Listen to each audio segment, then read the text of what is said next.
What's up, everybody? It's your girl Kelvia here to bring you some more sports updates. If you're watching this on you, Charley. Therefore, you know what to do. Follow us on all our social media platforms on you, Charley Official. Norway, oh my gosh. We remember how good they were in this World Cup. A team that no one even expected to go that far in the World Cup. A team that normally doesn't even qualify for the World Cup, but they really proved themselves in this World Cup. A team that had players like Odegaard, had players like Haaland, they always had quality, but they never really got a chance to qualify for these big tournaments, and they finally were able to qualify for this year's World Cup, and they did so well. They got to the quarterfinals, and even in their last quarterfinals game against England, where they lost in extra time, they dominated most of the game. They dominated most of the ball. If they were, I think, clinical enough, they probably would have won that game and been in the semi-finals. But today is not even about what they played or how they played in the World Cup. They just showed the whole world their culture, and it was just beautiful to see.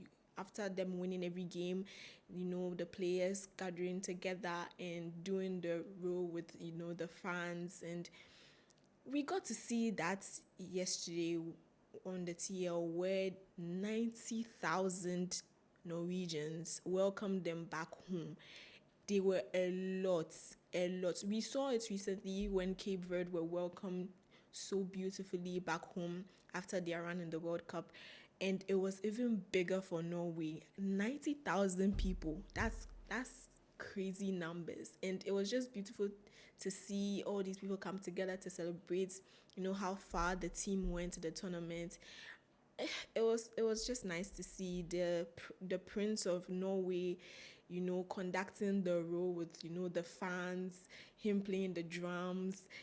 I think that's one scene from this World Cup that everybody is probably going to remember. Norway and their fans roaring together, and even seeing, Norwegians and their opponents, the fans doing it together. Because I think there was this video where Norway played against Senegal, and you could see them doing the roar with the fans after the game, and it was just a nice thing to see. And that's what the World Cup is about. This is what, opening the numbers of teams you allow in the World Cup does. It gives opportunity to these teams that hardly even make it to the World Cup, having opportunity to get there, and then doing so brilliantly, and then being welcomed, and the whole world seeing them, and then, spreading their culture around the world, and everybody just, being part of it all. And I don't think anyone is ever going to forget the Norwegians in the World Cup this year, with their roar and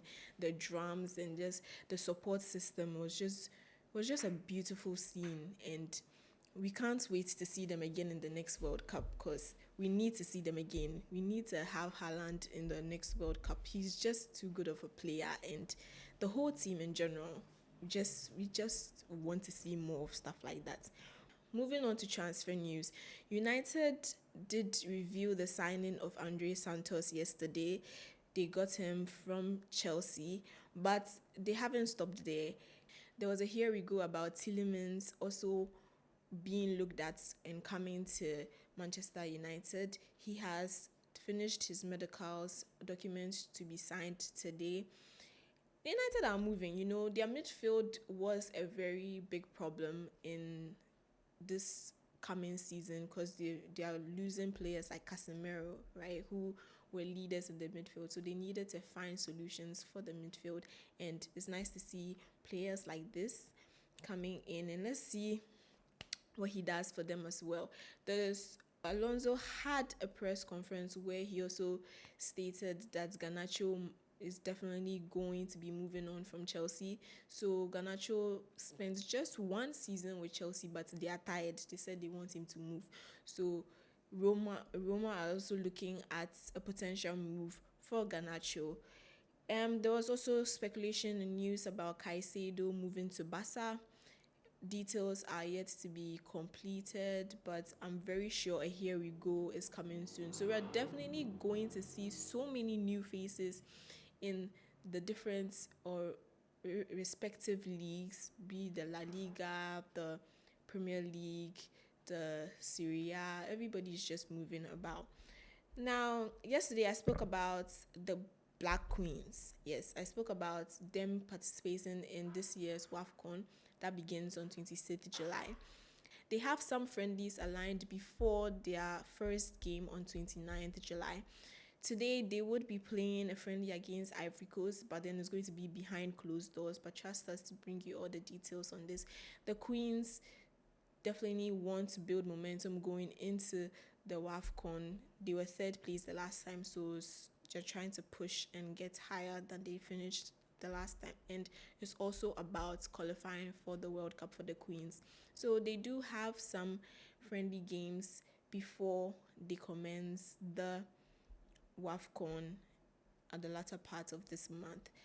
Now, Ghana Athletics has also announced their squad for the 2026 Commonwealth Games in Glasgow. The squad features Ghanaian athletes like Benjamin Azamate, Joseph Paul Amoa, and so many other names. And we know Ghana Athletics has been growing in these past few years from the African Games, where the spotlight was placed on us because we hosted the game. But since then, I think Ghana athletes are being appreciated. They're being shown out there. Ghanaians are learning more about the athletes. I know Ghanaians are so focused on football and our attention is always on football, but it's nice to see that we are giving attention to other sports like athletics as well, and knowing that other sports are equally as important, and we do have people that play these other sports that are doing so well. So these names, these big names, will be representing Ghana at the Commonwealth game. We would have sprinters, relays, handlers, high jumps, the 400 hurdlers, would have the middle distance events. They announced that there will be 40 Ghanaian athletes that will present us at the Commonwealth Games. So there's so much to support, and we are definitely behind them. Yesterday was Benjamin Asari's birthday, and he arrived back in Ghana yesterday, and he just got such a beautiful welcome. Everybody, he's now a star boy. You know how Ghanaians used to say a star boy is kudus, kudus this, kudus that. Then we went on to say semenyo this, semenyo that.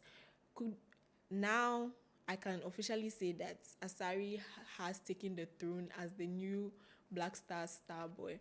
He was arrived with everybody so jolly. Everybody wanted to take pictures. Yesterday, like so many posts. Everybody has pictures with Benjamin Asari. He has become hot cake.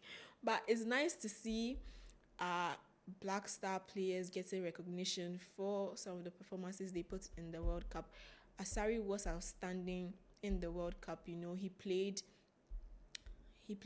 in the second half of our first game against Panama, was solid. Played in our game against England, was very solid, where we got the draw with England. In our final game in the group stage against Croatia, he was solid as well, but then we unfortunately lost that one. But Ghanaians definitely noticed his performance in this World Cup and were very happy with him. Leading to this, he had just a few caps with the team, but Ghanaians were not so sure or were not so confident in Benjamin Asari, right? And we had Atizigi as well. But honestly, I feel like our goalkeeper union were very impressive in this World Cup, and I can't wait for the future of Ghana goalkeeping because it looks very bright. And he's just a star boy now. Everybody wants pictures with Benjamin Asari, as he should. So we like to see stuff like that. Today is the start of the semi-finals of the World Cup. A big one, actually. Spain take on France.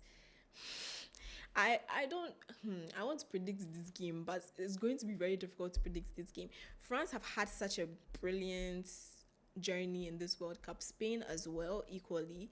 But I mean, looking at both teams, you would probably be more of the side of France with just how solid they've been and how impressive they've been in this World Cup to this stage of the semi-finals. We're going to see definitely an intense battle. I mean, Yamal, Olise, Mbappe still chasing the golden boot in the World Cup.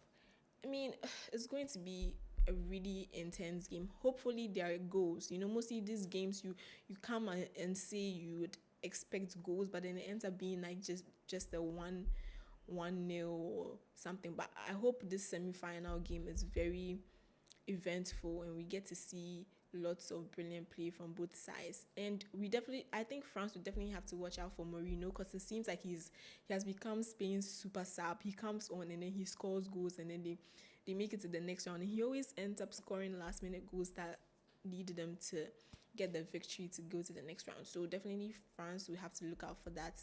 But I think the game is going to be very balanced, and hopefully the best man wins. And let me know your thoughts on the other stories that I spoke about today. My name is Kelvia. This was Sports Updates. If you're interested in having any of your ads on Charley, you know what to do. You can find our contact details down below. Follow us on all our social media platforms on Charley Official. Catch you in the next one. Peace.